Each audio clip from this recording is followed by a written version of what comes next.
야고보서 1장 21절로 25절 말씀, 저와 여러분이 함께 한 목소리로 합독하여 읽도록 하겠습니다.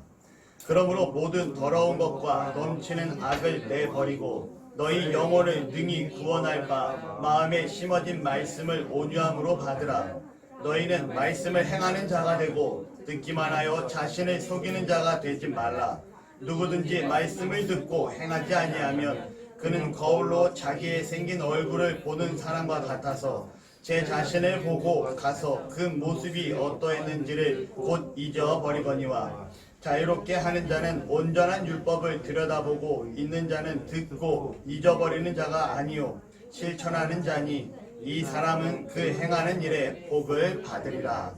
아멘. 아멘. 오늘 말씀의 제목은 말씀을 읽고 행하는 자입니다. 중국에 한 지혜로운 사람, 현인이 있었습니다. 그가 자주 큰 강가에 가서 강줄기를, 고요하게 흘러가고 있는 그 강줄기를 자주 바라보곤 했어요. 그러자 어떠한 사람이 그분에게 다가갑니다. 그러고 말을 하죠. 무엇 때문에 그렇게 강을 바라보곤 하십니까? 그러자 그가 이렇게 대답을 합니다. 강물을 한참 동안 바라보던 그가 뭐라고 말을 하냐? 고요하게 흐르는 강물은 선한 사람들과 비교할 수 있습니다. 강이 어떻게 구부러져 있든지 간에 그 강을 따라서 유유히 흘러가기 때문입니다. 라고 얘기를 하죠.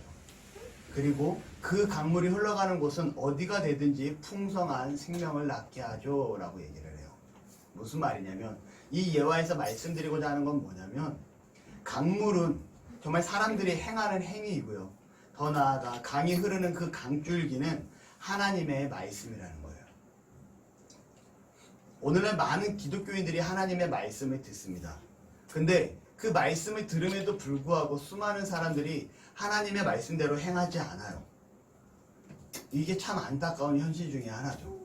기독교를 좀 신학적으로 나눈다라고 하면 칼빈주의와 알미니안주의로 좀 나눌 수 있습니다. 칼빈주의는 우리가 지금 대한예수교 장로회, 우리 교회는 대한예수교 장로회 나눔 교회예요. 장로교회는 칼빈주의를 따릅니다. 그리고 감리교회도 있어요.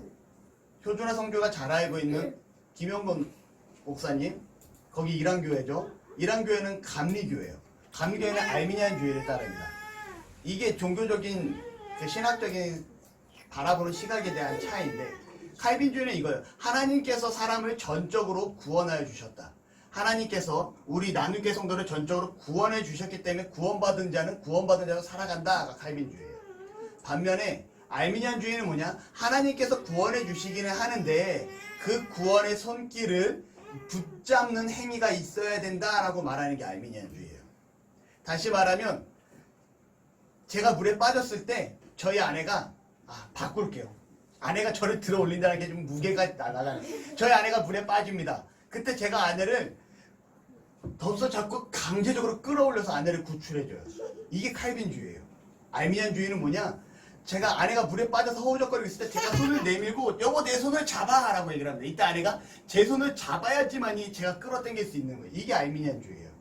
자, 근데 중요한 건 칼빈주의가 맞고 알미니안주의가 맞다 이런 얘기를 하고자 하는 게 아니라, 칼빈주의도 그렇고 알미니안주의도 그렇고 우리 장로교회도 그렇고 감리교회도 그렇고 중요한 건 행위가 중요하다라는 거예요. 다시 말하면 우리가 야고보에서 보면 야고보서에 행함이 없는 믿음은 어떤 믿음이라고 이번 주에 말씀을 읽었죠? 성경에 분명히 기록되어 있어요. 행함이 없는 믿음은 죽은 믿음이다 라고 얘기합니다. 하나님이 우리를 전적으로 구원하여 주셨고 구원하여 주신 우리의 삶은 반드시 행함이 수반된다가 칼빈주의고요. 하나님이 우리를 반드시 구원하길 원하시고 우리가 손을 내밀어서 그 행함을 통해서 구원받기 위해 노력하는 게 수반돼야 된다는 감리교라는 거예요. 이게 알미니안주의입니다. 어찌됐건 칼빈주의든 알미니안주의든 장로교든 감리교든 우리가 신앙생활 하는 데 있어서 정말로 중요한 건 믿음으로 끝나는 것이 아니라 반드시 행함이 따라야 됨을 기억하시기를 바랍니다.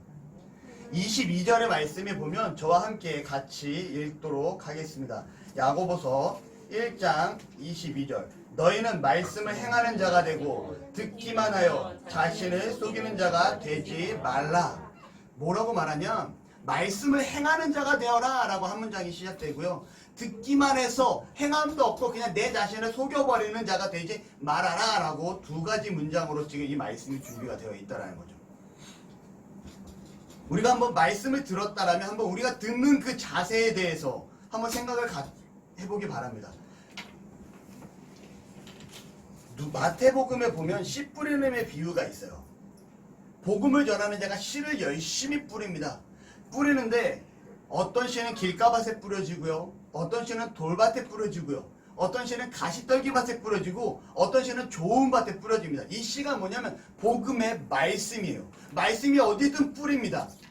누가 듣든지 안 듣든지 간에 복음의 말씀을 뿌리고 있다는 거죠. 그런데 이 말씀이 뿌려졌다고 그 씨가 다 자라는 게 아니에요. 길가에 뿌린 씨는 어떻게 됩니까? 하늘을 날던 새들이 배고파서 그 씨알을 쪼가 먹었기 때문에 뿌리를 내리지 못하고요. 돌밭에 뿌리온 씨는 어떻게 돼요? 흙이 깊지 않고 돌이 단단하기 때문에 뿌리를 내리지 못해서 햇볕에 타서 죽게 됩니다. 가시떨기 위에 떨어진 씨는 가시나무가 너무 잘 자라다 보니까 그 기운을 다 빼앗겨서 영양분을 뽑아 먹지 못해 자랄 수가 없게 되죠. 하지만 좋은 땅에 떨어진 씨는 어떻게 됩니까? 좋은 양분을 공급받아서 30배, 60배, 100배의 열매를 맺어 간다라는 거예요. 여기서 성경은 한마디 더 합니다. 뭐라고 하냐? 귀 있는 자는 들을지어다 라고 얘기하죠. 이 말은 무슨 말이냐면 복음은 누구에게나 선포되고 누구나 말씀은 있고 누구나 교회 가서 말씀은 들을 수 있어요. 하지만 그 말씀을 들은 자는 열매를 맺어야 되는데 30배, 60배 열매를 맺는 좋은 땅이 되어야 되는데 그 좋은 땅이 바로 뭐냐? 우리가 행함이 함께 결실을 맺어줘야 됨을 기억하시기를 바랍니다. 아멘. 네. 그렇다면 우리는 말씀을 듣고 행하는 좋은 땅에 심기는 씨앗이 되어야 되는데 어떻게 해야 되냐? 21절을 한번 보도록 할게요. 21절엔 그러므로 모든 더러운 것과 넘치는 악을 내버리고 너희 영혼을 능히 구원할 바 마음에 심어진 말씀을 온유함으로 받으라 라고 얘기합니다. 어디에 심어진 말씀이요? 어디에 심어진 말씀이라 기록하죠? 마음이라고 기록하고 있습니다. 마음에 심긴 말씀을 온유함으로 받으라. 우리가 이 말씀을 받을 때 이성으로 받으면 안 된다라는 거예요. 성경은 분명하게 의도하고 기록합니다. 이 말씀을 머리로 받으라가 아니라 네 마음 가운데로 말씀을 받아라 라고 얘기하고 있어요. 마음이 없으면 우리는 온전히 그 말씀대로 살아갈 수가 없다라는 거죠. 왜 그러냐 한번 생각을 해볼게요. 한번 눈을 감아 보겠습니다. 앞이 보이나요? 안 보이죠? 입을 다물면 말을 안 할 수가 있어요. 음식도 안 먹을 수 있습니다. 숨을 안 쉬려고 하면 코와 입을 먹으면 숨을 안 쉴 수도 있어요. 근데 우리가 의도적으로 막을 수 없는 단 한 곳이 있습니다. 우리 신체기관 중에. 마음? 아니요. 그렇죠. 귀는요, 우리가 의도적으로 막을 수가 없어요. 코도 막을 수 있고요. 아니, 코가 어떻게 이렇게 막혀요? 막을 수 있어요. 코도 막을 수 있고, 입도 막을 수 있습니다. 눈도 감을 수 있고요. 자, 중요한 건 귀는요, 손으로 막기 전까지는 우리가 의도적으로 막을 수 없다라는 거죠. 근데 한번 생각해 보자고요. 우리가 귀로도 내가 냄새 맡기 싫으면 코를 막을 수 있고요. 음식을 먹기 싫으면 입을 닫을 수가 있는데 귀는요, 항상 들리고 있어요. 항상 들리는데 중요한 건 우리가 소리를 골라서 듣고 있다라는 거예요. 그걸 느끼시나요? 소리를 골라서 듣고 있다라는 걸? 모르나요? 자, 제가 한 교수님이 이제 교회에서 목회를 같이 하시는 교수님이에요. 대부분 신학대학교는 교회 목사님이 대학 교수직도 경직을 하고 계신데 교수님이 그 성도 중에 한 분이 보청기를 쓴다고 해요. 근데 이분이 연세가 좀 있는데 성가대를 그렇게 열심히 한대요. 근데 보청기의 좋은 점은 뭘까요? 귀가 잘 안 들리는 사람을 소리를 확대해서 듣게 해줍니다. 그런데 단점은 뭘까요? 모든 소리를 다 확대합니다. 아시겠어요? 성가대라는 그 집사님이요, 성가대 연습을 하면 머리가 터질 정도로 아파진다라고 해요. 왜 그러냐면 보청기에서 베이스 소리, 소프라노 소리, 테너 소리, 알토 소리, 이 모든 소리가 한꺼번에 다 집약돼서 한 귀로 다 들어온대요. 그러니 머리가 너무 아프다고요. 그래도 이분은 그렇게 성가대를 섬깁니다. 지금 여러분들은 무슨 소리를 듣고 있죠? 제가 말씀을 나누는 이 말씀의 소리를 듣고 있어요. 근데 과연 이 자리에는 이 말씀의 소리만 들어올까요? 아니요. 선풍기 소리가 나고 있는 걸 알고 있었나요? 귀를 기울여보면 선풍기 소리가 나고 있어요. 좀 전까지만 해도 귀를 기울여보면 밖에서 비가 오는 소리가 나고 있었다라는 거죠. 우리의 귀는요, 우리가 듣고 싶은 것만 들어서 우리의 마음이 향한 그곳만을 듣고 있다라는 거예요. 어느 날 제 딸내미한테 제가 막 잔소리를 합니다. 이 아이가 제 잔소리가 듣기는 싫었어도 그래도 정말 자기를 위하는 마음에 정말 진정이 담긴 잔소리라고 깨닫고 있다면 아빠의 잔소리를 귀 기울여 들을까요? 안 들을까요? 귀 기울여 듣겠죠. 근데 귀 기울여 듣지 않는다라면 아빠는 어떻게 더 화가 나겠죠. 그래서 지금 벌을 받고 있어요. 자, 누군가가 저에게 잔소리를 해요. 그러면 내 마음이 그 소리를 듣기 싫으면 저는 그곳을 향하지 않습니다. 하지만 잔소리를 할지언정 정말 나를 향한 뼈가 있고 살이 되는 얘기구나 라고 하면 그 말을 귀 기울여 듣기 시작을 해요. 이게 사람의 마음입니다. 우리의 귀가 듣고 안 듣고 하는 방법이에요. 우리의 귀는 내 마음이 열린 곳에 귀가 향해 있고요. 내 마음이 닫힌 곳에 귀는 들리지 않습니다. 이게 참 재밌는 기간이에요. 자, 여러분 오늘 지금 이 시간 무엇 하고 있죠? 하나님의 말씀을 듣고 있습니다. 우리의 마음이 하나님을 향해서 귀를 열고 말씀을 받는 귀한 시간이 되시기를 바라요. 아멘. 그래서 오늘 성경 본문이 이렇게 말씀하고 있는 거예요. 영혼을 능히 구원할 바 마음에 심어진 말씀을 온유함으로 받으라. 성경이 괜히 마음으로 말씀을 받으라고 하는 게 아니라 이 말씀을 통해서 정말 귀 기울여 듣고 그 말씀을 마음 가운데 새겨라 라고 성경은 얘기하고 있다는 거죠. 예전에 나왔던 베스트셀러로서 되게 유명했던 책, 조엘 오스틴이라는 목사님이 쓴 책이고요. 긍정의 힘이라는 책이 있었습니다. 집사님 혹시 보셨나요? 네, 들어는 봤죠. 왜냐면 워낙 선풍적인 책이었으니까. 교회를 다니지 아니하는 사람들도 그 책을 볼 정도로 긍정의 힘이 대단하다 해가지고 그 책을 봤어요. 근데 이 책은요 무슨 내용이냐면 긍정적인 사고를 가지고 삶을 사다 보면 우리의 삶이 긍정적으로 유익하게 꾸려져 나갑니다 라는 내용이에요. 다시 보면 좀 깊숙이 들어가면 긍정의 자세가 신앙을 대신할 수 있습니다 라는 내용으로 잠재적으로 이루어져 있는 책이었어요. 그런데 많이 한번 생각을 해보자고요. 아, 이 책을 보니까 사람은 긍정적으로 살아야 되는구나. 좋았어. 앞으로 오늘부터 내가 긍정적으로 생각하고 긍정적으로 행동을 해봐야지. 이건 마음의 호소일까요? 이성에 대한 호소일까요? 이성에 대한 호소예요. 기본적으로 책은요 읽기 시작하면 우리 이성을 건들기 시작을 합니다. 마음으로 내려오기까지는 상당한 시간이 걸려요. 긍정의 힘의 책을 읽으면 이성에 호소하게 되고요. 사람들이 생각을 합니다. 좋았어. 오늘부터 내가 긍정적으로 살아가겠어. 하지만 결국 얼마 안 가 본래의 내 모습으로 불평하고 투정하고 짜증내는 내 모습을 바라보게 됩니다. 왜냐하면 이 마음 가운데 긍정의 자세가 심어지지 않았기 때문에 그래요. 다시 말하면 성경적으로 마태복음에 나온 좋은 밭에 그 말씀이 뿌려지지 않았기 때문에 우리의 삶이 다시 과거로 회귀되는 겁니다. 작심삼일이라고 많이 들어보셨죠? 네, 3일 안 가고 생각이 바뀌는 거예요. 그렇죠. 내 생각이 내가 작심하고 내가 해야지라고 마음을 먹은 게 3일도 안 가요. 제가 런닝머신을 정말 2-3시간에 걸쳐서 분해를 하고 힘들게 해서 저희 집 작은 방에 집어넣습니다. 좋았어. 오늘부터 런닝머신을 하는 거야. 난 운동을 하겠어. 작정을 하죠. 제가 이틀 했습니다. 첫날은요 4분 뛰고요. 다리가 허벅지가 땡겨오는 거예요. 아, 오늘은 런닝머신이니까 그냥 기초만 조금만 하고 오늘은 끝나는 거야. 그리고 다음날 또 뛰기 시작을 합니다. 한 7분을 뛰었더니 허리가 허벅지가 또 땡겨오기 시작을 해요. 그래서 제가 어떻게 합니까? 오늘도 쉬는 거야. 여기까지만 하면 잘했어. 그리고 그 다음날부터 런닝머신을 켠 날이 없는 것 같아요. 제가 몇 달이 돼가는 것 같은데 여전히 누군가 말을 하면 런닝머신은 빨래거리대라고. 저희 집에 빨래거리대를 아내가 아주 잘 쓰고 있습니다. 제가 치운다고 했는데 아내가 아니야 내가 운동할 수 있으니까 내가 치우지 마봐라고 아내도 얘기를 해요. 이 말 또한 이성적인 얘기예요. 마음에 와닿지 않아요. 왜냐면 우리 막내딸이 어린이집에 가면 자기가 운동을 하겠다 해서 치우지 말라 했는데 저도 뛰는 걸 단 한 번도 보지 못했다라는 거죠. 자, 이런 게 바로 작심삼일이에요. 마음을 먹었지만 행함으로 옮기지 못하는 거. 왜 그럴까요? 이성으로는 해야 돼 라고 생각하지만 내 마음 가운데는 굳이 그렇게까지는 생각을 못 느끼기 때문에 그렇습니다. 제 친한 친구예요. 수란이라는 친구인데 여자입니다.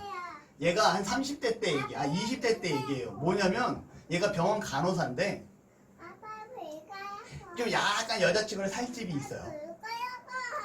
근데 이 친구가 어떤 일을 하냐, 어느 날 나 다이어트 할 거야 이런 말을 합니다.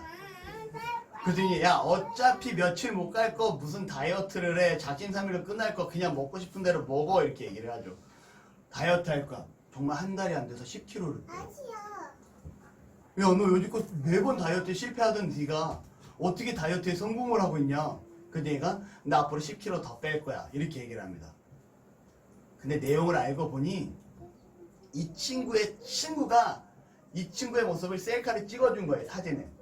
근데 그 사진 속에 자기 모습을 봤는데 너무 뚱뚱하고 비대해 보이더래요. 마음에 충격을 받은 거예요. 그러고 나서 이 친구가 다짐하죠. 이성적으로 살을 빼야지가 아니라 진짜 살 빼야겠구나 하고 그 마음의 상처로 인해서 자신의 모습이 충격적이었기 때문에 살을 빼기 시작을 합니다. 이게 바로 마음 가운데 우리가 마음으로 움직이는 거예요. 그리고 신학에서는 이 마음 가운데 움직이는 걸 가리켜서 마음의 교리다라고 얘기를 합니다. 여러분, 우리가 하나님의 말씀을 마음 가운데 새기기를 바라요. 그리고 이 마음 가운데 새긴 이 내용이 세상을 향한 마음이 아니라 하나님을 향한 마음으로 새기시기를 바랍니다. 아멘. 예수님이 십자가에 못 박혀 죽게 했던 사람이 누구였죠? 우리. 그거는 정말 신앙적인 바람. 우리가 사도신경을 해요. 거기에 누가 등장을 하죠? 본디오 빌라도가 등장을 합니다. 본디오 빌라도가 그는 알았어요. 예수님이 죄가 없다라는 걸 알고 있었어요. 유대인으로부터 모함을 받고 계신 분이라는 걸 본디오 빌라도는 알고 있었어요. 그런데 그의 아내가 본디오 빌라도에게 사람을 보냅니다. 여보, 예수님은 아무 죄 없고 의로우신 분이십니다 라고 얘기를 해요. 본디오 빌라도가 갈등을 하기 시작을 하죠. 예수님은 죄가 없는 분임은 본인은 알고 있고 그의 아내조차도 예수님은 아무 죄가 없으신 분입니다 라고 그에게 사람을 보내서까지 얘기를 해요. 근데 밖에서 군중들은 뭐라 그래요? 예수 그리스도를 십자가에 못 박고 바라바를 풀어주라. 예수를 십자가에 못 박고 바라바를 풀어주라 라고 외치기 시작을 합니다.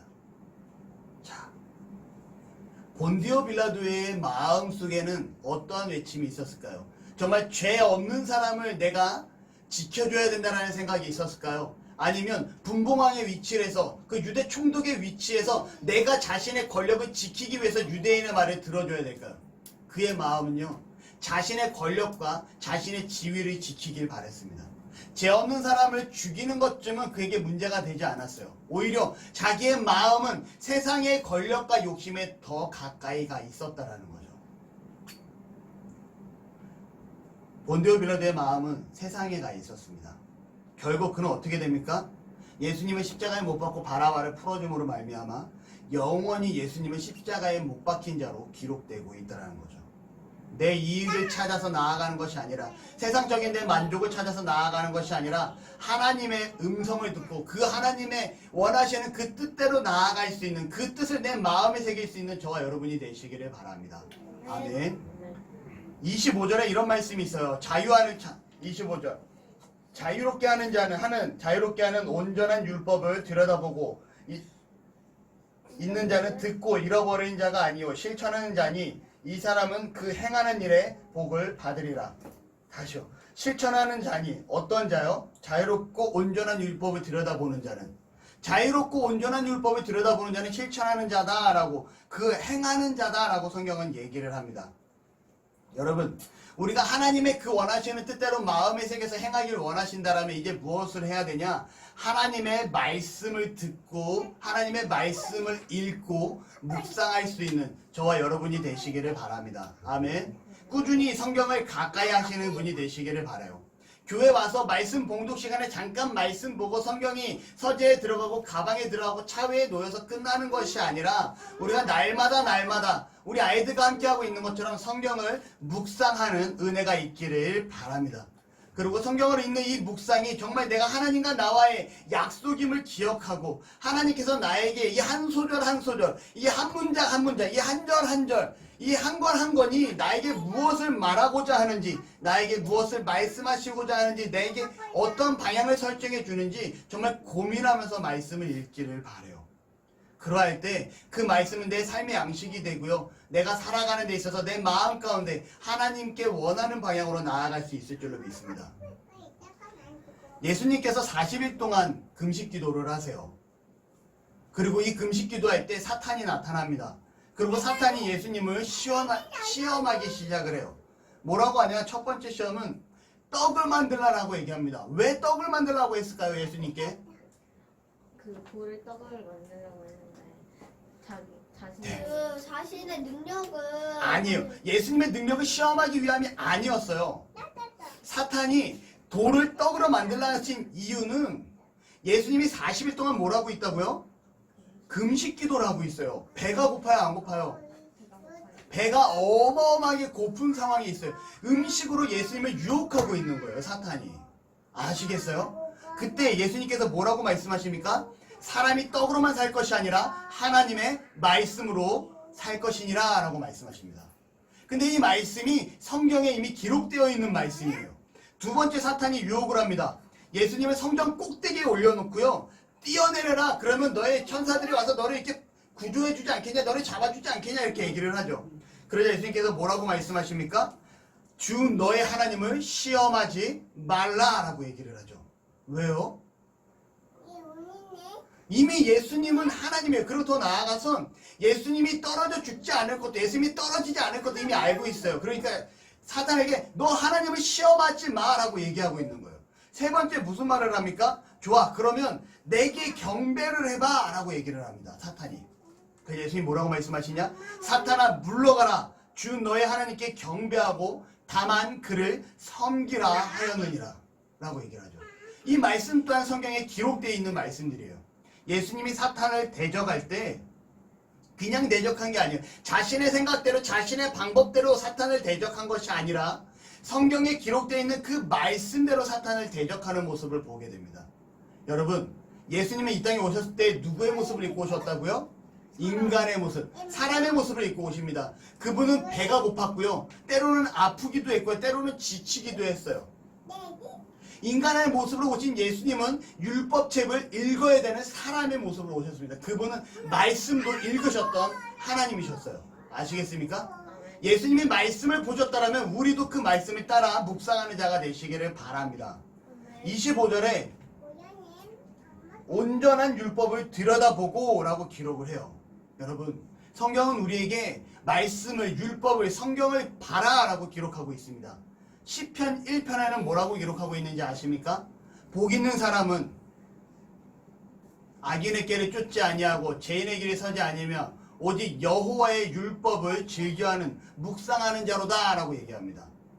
시편 1편 복 있는 사람은 하나님의 말씀을 읽는 자다 라고 정확하게 찝어서 말씀을 합니다. 여러분, 복 있는 자가 되시기를 바라요. 하나님의 말씀을 읽는 자가 되시기를 바랍니다. 이 하나님의 말씀을 읽을 때 정말 대충 읽지 않기를 바라요. 이거는 누군가가 대신해 줄 수 있는 일이 아니에요. 내가 이 말씀에 있는 이 사건은요, 내 마음판에 새기는 거지 다른 사람의 마음판에 새겨주는 일이 아닙니다. 제가 너무 지쳐서 휴가가 가고 싶어요. 제가 지쳐서 휴가하고 싶다고 우리 집사님한테 집사님 휴가 좀 대신 다녀와서 주세요. 그럼 좀 피로가 풀릴 것 같아요. 휴가가 될까요? 안 되겠죠. 제가 저희 아내를 너무 사랑해요. 그래서 제 친구한테 얘기합니다. 야, 내가 내 아내를 좀 사랑하는데 내 마음이 좀 허기질 것 같으니까 네가 좀 내 와이프 좀 사랑 좀 해줄래? 말이 되나요? 안 되죠. 이게 마음이 더 아플 거예요. 막 더 심란해질 것 같아요. 말이 안 되는 거예요. 기도하고 말씀 보는 이 말씀에 보는 행위는 누군가가 대신해 줄 수 있는 행위가 아닙니다. 내가 직접 해야 되는 행위임을, 내가 말씀을 읽고 행해야 되는 자임을 기억하시기를 바라요. 하나님의 음성을 듣기를 바라십니까? 성령의 도우심으로 살아가기를 바라십니까? 앞에서 말한 것처럼 정말 행함이 있는 삶, 하나님이 기뻐하는 삶으로 살아가기를 원하십니까?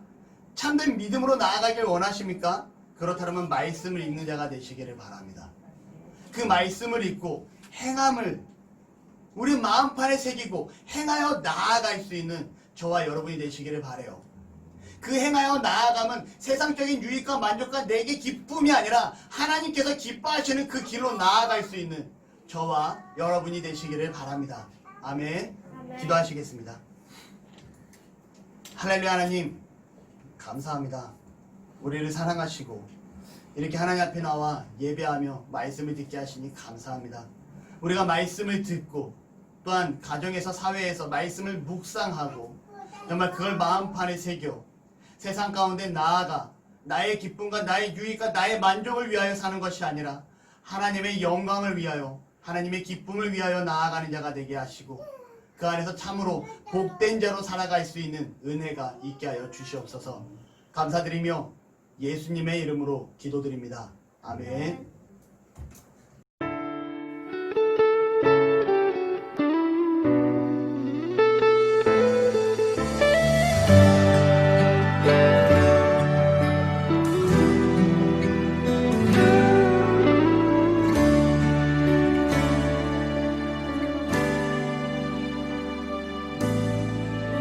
왜 나를 깊은 어둠 속에 홀로 두시는지 어두운 밤은 왜 그리 길었는지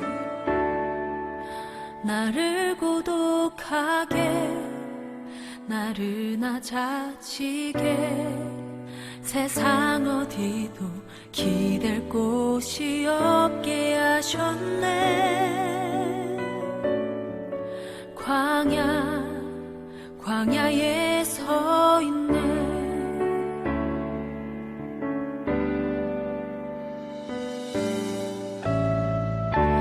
주님만 내 도움이 되시고 주님만 내 빛이 되시는 주님만 내 친구 되시는 광야 주님 손 놓고는 단 하루도 살 수 없는 곳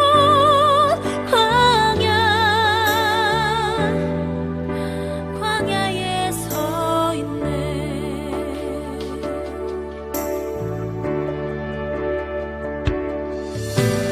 나를 깊은 어둠 속에 홀로 두시는지 어두운 밤은 왜 그리 길었는지 나를 고독하게 나를 낮아지게 세상 어디도 기댈 곳이 없게 하셨네.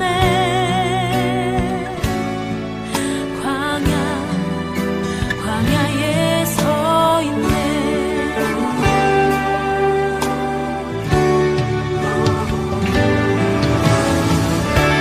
주님만 내 도움이 되시고 주님만 내 빛이 되시는 주님만 내 친구 되시는 광야 주님 손 놓고는 단 하루도 살 수 없는 곳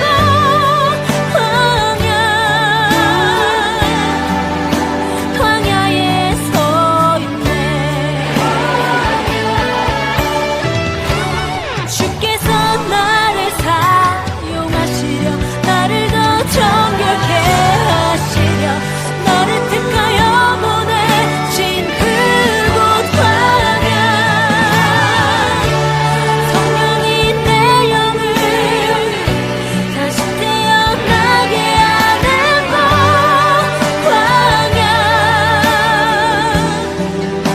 광야에 서 있네.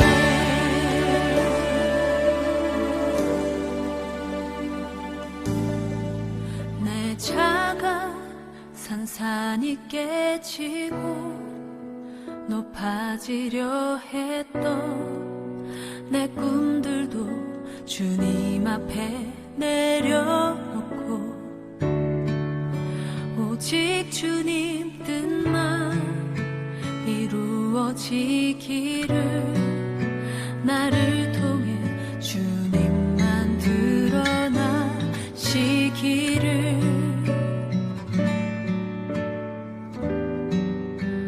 광야를 지나며